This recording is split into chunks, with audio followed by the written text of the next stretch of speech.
역대하 10장 1절부터 11절 말씀 마음을 집중하시고 함께 읽어보십니다. 르호보암이 세겜으로 갔으니 이는 온 이스라엘이 그를 왕으로 삼고자 하여 세겜에 이르렀음이더라. 느밧의 아들 여로보암이 전에 솔로몬 왕의 낯을 피하여 애굽으로 도망하여 있었더니 이 일을 듣고 여로보암이 애굽에서부터 돌아오매 무리가 사람을 보내어 그를 불렀더라. 여로보암과 온 이스라엘이 와서 르호보암에게 말하여 이르되 왕의 아버지께서 우리의 멍에를 무겁게 하였으나 왕은 이제 왕의 아버지께서 우리에게 시킨 고역과 매운 무거운 멍에를 가볍게 하소서. 그리하시면 우리가 왕을 섬기겠나이다. 르호보암이 그들에게 대답하되 3일 후에 다시 내게로 오라 하며 백성이 가니라. 르호보암 왕이 그의 아버지 솔로몬의 생전에 그 앞에 모셨던 원로들과 의논하여 이르되 너희는 이 백성에게 어떻게 대답하도록 권고하겠느냐 하니 그들이 대답하여 이르되 왕이 만일 이 백성을 후대하여 기쁘게 하고 선한 말을 하시면 그들이 영원히 왕의 종이 되리이다 하나 왕은 원로들이 가르치는 것을 버리고 그 앞에 모시고 있는 자기와 함께 자란 난 젊은 신하들과 의논하여 이르되 너희는 이 백성에게 어떻게 대답하도록 권고하겠느냐.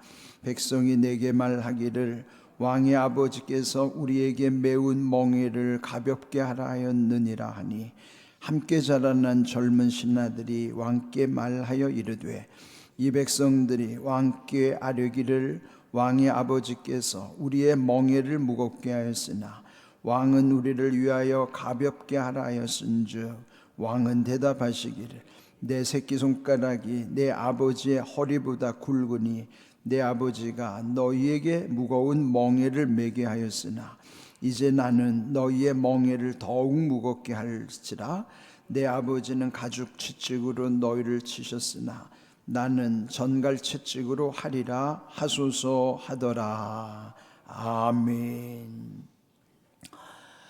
이 앞 시간에 읽었던 역대하 9장까지 1장으로부터 9장은 솔로몬 왕에 있었던 시대, 그때 하나님의 성전 건축 그리고 궁궐을 건축하는 20년의 건축뿐만 아니라 이후에도 또 중요한 많은 건축물들을 지었죠. 그리고 또 솔로몬의 지혜가 그 주변 나라들 또 그의 업적들이 그 주변 왕들에게도 전파되어서 많은 주변 왕들이 솔로몬을 만나러 왔고 또 조공을 드리는 그런 부강한 나라, 또 명성을 떨치는 그런 이스라엘에 있어서 솔로몬 때가 제일 황금기를 누렸던 거죠. 그리 되었던 것은 그 아버지 다윗 시대 때부터 다져놓은 탄탄한 기반이 있었기 때문입니다. 그런데 이제 솔로몬 40년 왕의 치세가 끝나고 이제 솔로몬이 죽은 다음에 그 아들 르호보암이 이제 왕권을 이어받는 것이에요. 그런데 이제 오늘 읽은 말씀처럼 아들 시대에는 이제 아버지 시대와는 완전히 또 달라졌어요. 그래서 결국은 또 이제 나라가 이제 흔들리기 시작하는 과정이죠. 근데 그 나라가 원래 12지파, 야곱의 12 아들들이 각 지파를 이루고 있는데 그 각 지파 12지파의 동맹으로서의 한 나라로, 그래서 다윗 시대 때도 초기에는 좀 분열이 있었지만은 그러나 이제 12지파의 통일 왕이 된 것이 이제 다윗이 그 나라를 견고하게 세웠고, 이제 솔로몬 시대까지도 12지파가 통일 왕국을 이루었지만은 사실 그 12지파 안에도 보이지 않는 갈등들이 있는 거예요. 그러면 그 12지파 중에서도 나름대로들 자기들의 뭔가 영향력을 행사하려고 하겠죠. 이제 현재 그 나라를 통치하고 있는 솔로몬, 물론 다윗과 솔로몬 그 이후의 모든 정통 왕조는 유다 지파에서 이어지는 거예요. 유다 지파는 그 야곱의 12아들 중에 유다는 넷째 아들입니다. 그러면은 장자 명분을 중요하게 여기는 그 문화에서 보면은 사실 르우벤이라는 지파, 르우벤 지파가 장자 지파예요. 또 레위는 셋째 아들인데 레위 지파는 또 제사장 지파란 말이죠. 그런데 실제로 옛적 애굽에 있을 때 요셉이 총리였기 때문에 요셉의 두 아들 에브라임과 므낫세 지파도 또 자기들 나름대로는 또 기득권을 또 행사하려고 하는 것이죠. 뿐만 아니라 그 모세 이후에 여호수아를 통해서 가나안에 들어오게 되는데 그 여호수아도 에브라임 지파 사람입니다. 그리 보면은 그 12지파 안에서도 서로 어떤 권력을 쥐려고 하는 그런 여러 가지 열망들이 있을 수 있겠죠. 그런데 이제 옛날에 그들이 하나의 왕국을 이루기 전까지는 이쪽 남쪽에는 두 개 유다 지파와 베냐민 지파 중심으로, 그리고 북쪽에는 나머지 10개의 지파, 네, 그렇게 뭉쳐 있었던 거예요. 그런데 지금 여기도 보면은 결국은 이제 나라가 쪼개지는 거죠. 솔로몬 이후에 르호보암 시대 때는 나라가 북쪽 10지파가 북이스라엘이라는 나라로, 남쪽에는 유다와 베냐민 두 지파만이 유다라는 나라를 이루는 거예요. 그러면 솔로몬 40년 시대가 그렇게 영광스러운 시대였다 하더라도 결국 후대의 나라는 분열이 돼서 분열 왕국이 된다고 하면은 이거는 급속히 나라가 이제 기울어지는 거죠. 그래서 나중에 결국 북이스라엘도 아수르에게 망하고 남유다는 바벨론에게 망하고. 그런데 지금 이 역대기라고 하는 역사는 언제 쓰여졌습니까? 남유다마저 망해서 바벨론으로 70년 포로 생활을 끝내고 돌아왔을 때, 그러니까 얼마나 늦은 거예요. 나라가 다 망하고 나서 이제 새롭게 시작하려다가 보니까 옛적에 다윗과 솔로몬을 통해서 하나님이 함께 하셨던 그들의 가장 번영했던 시대를 다시 꿈꾸면서 그때를 그리워하면서 그때 다시 일어나기 위하여 쓰여진 역사책이 역대기예요. 어찌 보면 그들이 다시 새롭게 뭔가 힘을 얻기 위해서, 어떤 돌파구를 만들기 위해서 그 명분으로 역사에 관심을 갖고 쓴 책이 역대기 상하란 말이죠. 상하가 구분된 게 아니라 원래는 한 권의 책이었죠. 자, 그러면 이제 오늘 읽은 말씀이 결국 나라가 기울어가기 시작하는 이제 그 초기, 그 르호보암, 그 아들 르호보암 시대에 어떻게 분열이 되는가의 과정입니다. 자, 먼저 1절 보시면 르호보암이 세겜으로 갔으니 이는 온 이스라엘이 그를 왕으로 삼고자 하여 세겜에 이르렀음이라 하래. 세겜으로 왜 갔는가 하면은 지금 이제 궁궐은 남쪽에 있는 예루살렘이 있잖아요. 그럼 예루살렘으로부터 북쪽으로 한 60km 되는 지점에 북쪽에 있는 곳이 세겜입니다. 근데 세겜은 북쪽에 말씀드린 10지파의 중심지가 세겜이에요. 그러면 그 르호보암이 자기가 왕의 정통성을 인정받으려면은 북쪽에 있는 10지파의 중심인 세겜으로 올라가는 거죠. 그래서 그들과 만나는 과정인데 여기 이제 또 한 명의 인물이 등장합니다. 2절 느밧의 아들 여로보암이 전에 솔로몬 왕의 낯을 피하여 애굽으로 도망하여 있었더니 이 일을 듣고 여로보암이 애굽에서부터 돌아왔다. 이름도 비슷한 사람이에요. 여로보암. 르호보암은 솔로몬의 아들로서의 왕, 여로보암은 솔로몬의 처음에는 충직한 부하였어요. 그런데 그가 생각할 때 이건 아니다 싶어가지고 솔로몬으로부터의 그런 것을 이제 배반하기 시작해요.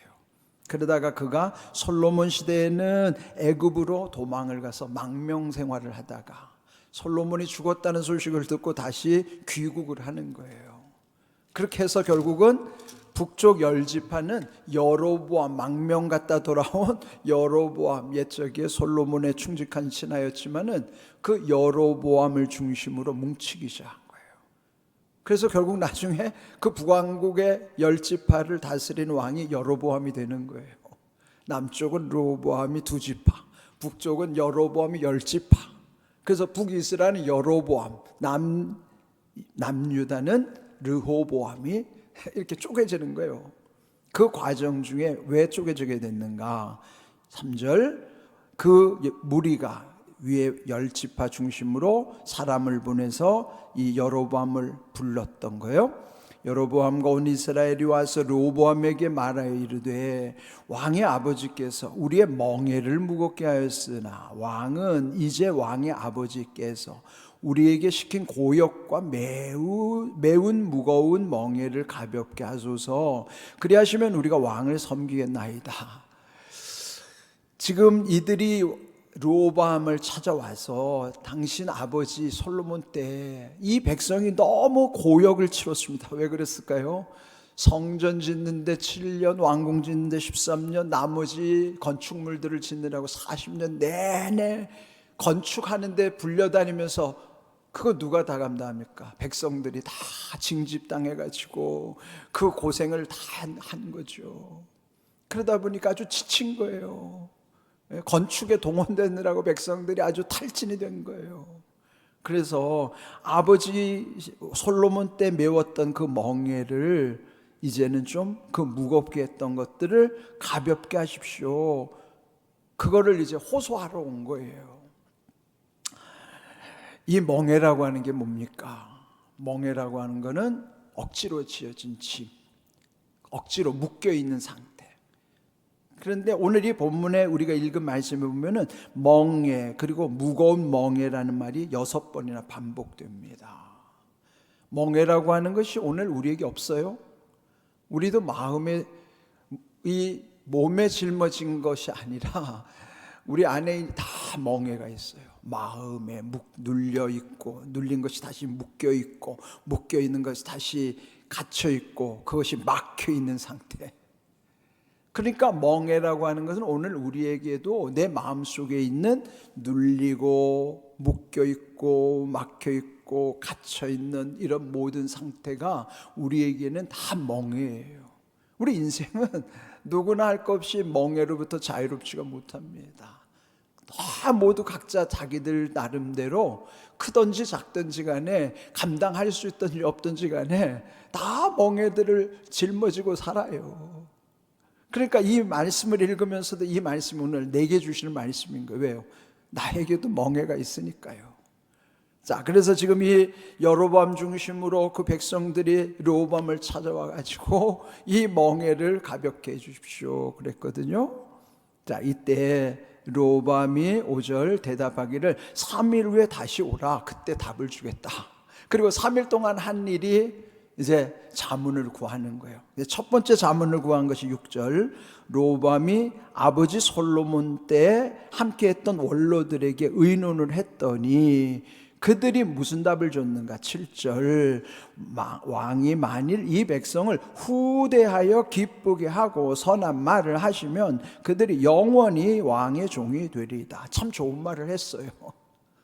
그 원로들은 아버지 시대 때 함께 일했던 대신들인데 그들은 경륜이 있으니까 또 그 백성들이 탄식하는 걸 다 지금 지켜봤으니까 알 거 아니에요. 그래서 새롭게 왕이 된 르호보암에게 말하는 겁니다. 그들이 말이 틀린 건 아니죠. 후대하여, 후대 뭐요? 이제는 잘 귀하게 여겨야 됩니다. 백성 귀한 줄 알아야 됩니다. 그 후대하는 거죠. 그래야 그들이 기쁘고 또 선한 말을 그들이 정말 이제는 지쳐 있으니까 선한 말을 하신다면 영원히 왕의 종이 될 것입니다. 일리가 있죠. 참 좋은 말이에요. 그런데 이번에는 8절, 자 여기서 중요한 건 왕이 원로들이 가르치는 것을 버리고, 그 뭐요? 안 들었다는 거죠. 버리고라는 거면 그 말에 귀담지 않았다는 거예요. 그리고 자기와 함께 자라난 젊은 신하들 새롭게 이제 대신들에게 새롭게 세워진 대신들에게 물었더니 그들은 오히려 그 반대로 말하는 거예요. 10절 함께 자란 젊은 신하들이 말하기를 이 백성들이 왕께 아뢰기를 왕의 아버지께서 우리의 멍에를 무겁게 하였으나 왕은 우리를 위하여 가볍게 하라 하였은즉 왕은 대답하시기를 내 새끼손가락이 내 아버지의 허리보다 굵으니 내 아버지가 너희에게 무거운 멍에를 매게 하였으나 이제 나는 너에게 멍에를 더욱 무겁게 할지라 내 아버지는 가죽 채찍으로 너희를 치셨으나 나는 전갈 채찍으로 하리라. 이거 뭐예요? 한술 더 뜬 거예요. 나는 우리 아버지보다 더 너희들을 힘들게 할 거다. 이게 무슨 말이에요? 이게 지금 죽을 지경인데 완전히 다 죽어버리겠다는 얘기 아니에요? 아니 지금 지쳐갖고 지금 왕에게 와서 이렇게 탄식하는 그 백성들에게 젊은 대신들의 말을 듣고 아버지 때보다 더 철권 통치를 하겠다는 거예요. 아버지는 가죽 채찍으로 치셨다면 나는 전갈 채찍. 이게 전갈이라고 하는 그 곤충 이름을 따긴 했지만은 전갈 채찍이라는 건요, 그 채찍 끝에다가 쇳덩어리가 묶여져요. 전갈처럼 뜯어먹도록 쇳덩어리가 묶인 채찍이에요.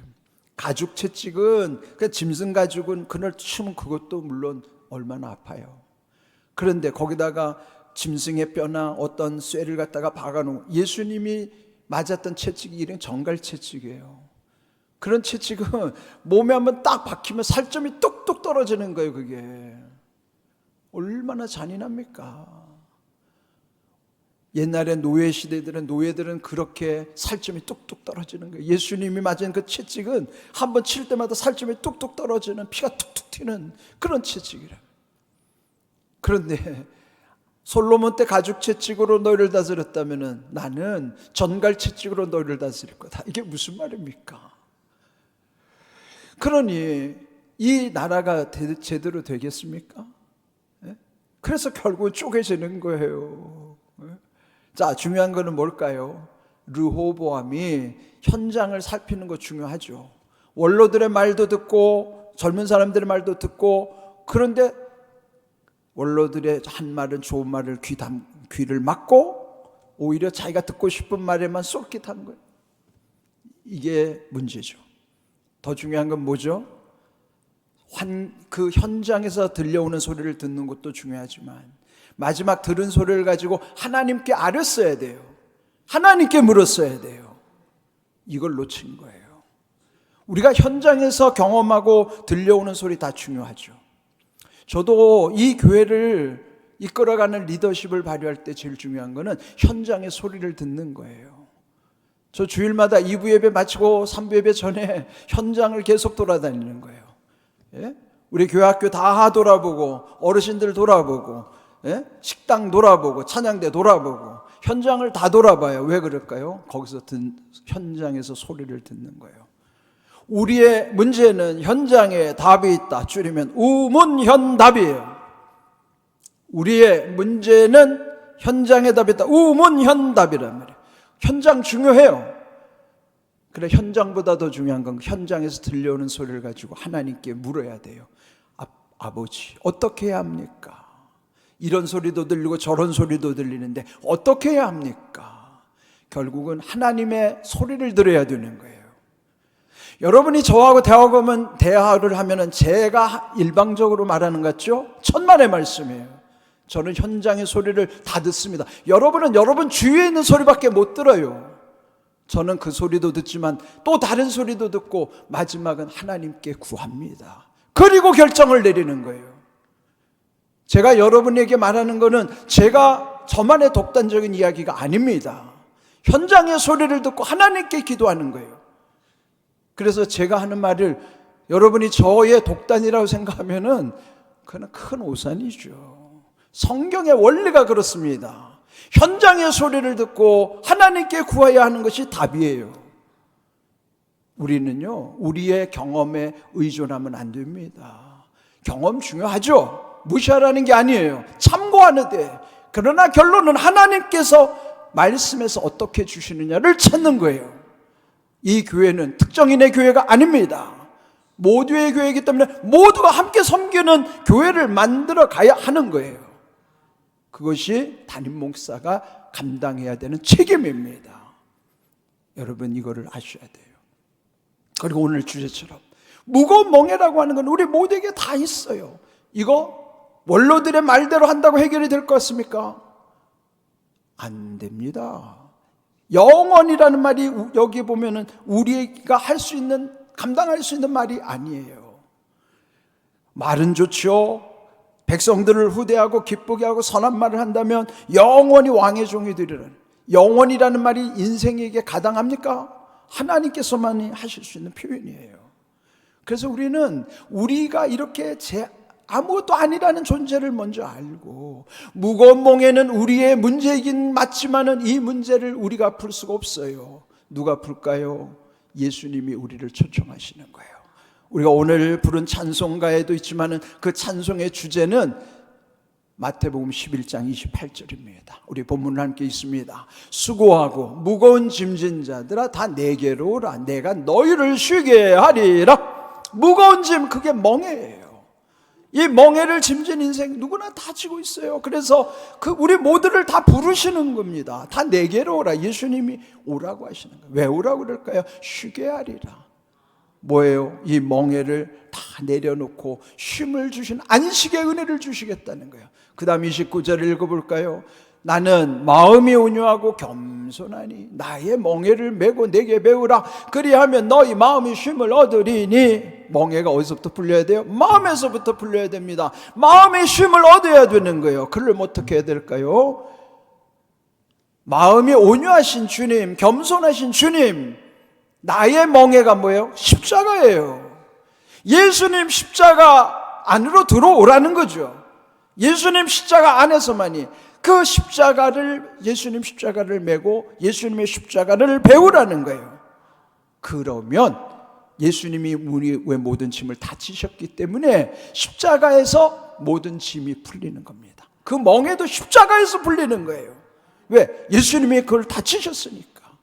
그래서 메고 배우라는 거야. 메고 배워야 돼요. 그걸 맨다고 내가, 그건 가벼운 십자가. 왜? 이미 예수님이 지고 계시는 십자가는, 그 속에 들어오면 그 십자가는 내가 가볍게 질 수 있는 거예요. 왜? 예수님이 바치고 있는 십자가인데.